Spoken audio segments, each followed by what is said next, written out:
What up YouTube, Topaz Jace back for another review, and this one is to that Joyner Lucas, Devil's Work, and I'm giving this one the green light, dude, because this was fire.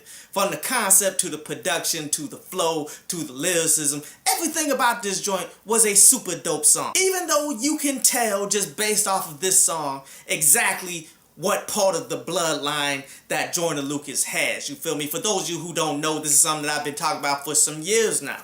Like every individual artist that comes out, when you hear them rap and the best songs that they put out, you can honestly tell who they were inspired by. So therefore, there's a bunch of different bloodlines that goes on in hip-hop. And Joyner Lucas is clearly a part of the Hopsin bloodline, which is all but descendants of Eminem.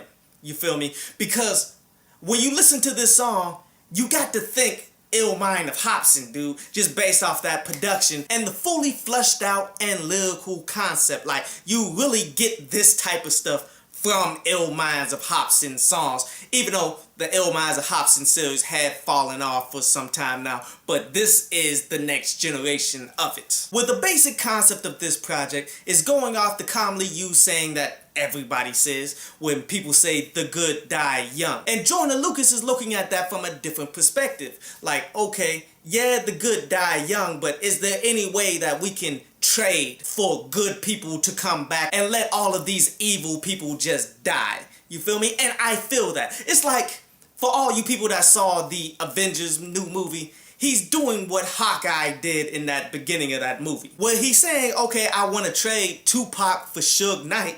Where he's saying, can we get Big Pun, and Triple X back, and you go ahead and take Donald Trump because he's way more dangerous. Give us back Martin Luther King and you can take Martin Scorsese. Give us back Malcolm X and you can take R. Kelly. Take Eric Holder, the guy who killed Nipsey Hussle, and bring back Eric Wright.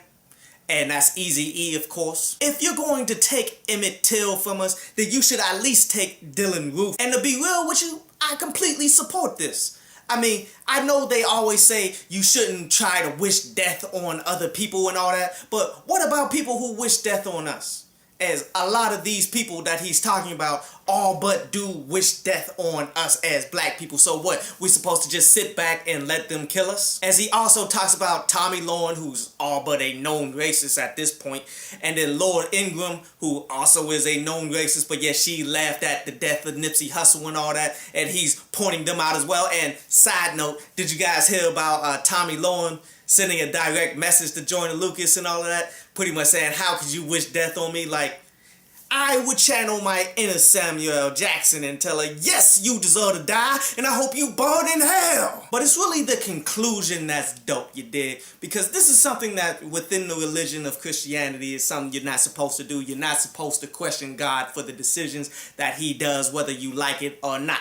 You feel me? Because there's a grander design that you clearly cannot see. So therefore, you should not question a higher power that's playing on all of the strings.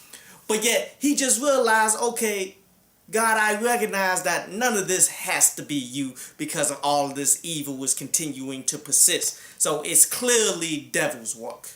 And that's where you get the title, and that's where all of it comes together. But what makes it dope is how he's using the names of these individuals that everybody love and people that we all know of, that we all dislike for the things that they do, but how he's rhyming their names together. That's really the mark of a really good lyricist. Like, you can tell he got the vocab to be able to pull this off by combining all of these names that really don't rhyme, but yet it all flows effortlessly. As well as sliding in some pretty good bars as well. Like how he's asking God, all I'm asking for is some hand-to-hands. And which all a hand-to-hand is a drug deal where you giving something to get something. And all he's asking for is take these people who really have no good to offer to this planet and give us back people who did. How he says that all these rappers out here are following trends like Simon Says, which Simon Says, of course, is the game where you're supposed to follow what anybody says. If they said Simon Says in the beginning. How he says, I'm just trying to be number one like Stevie Francis, where Steve Francis was the number one who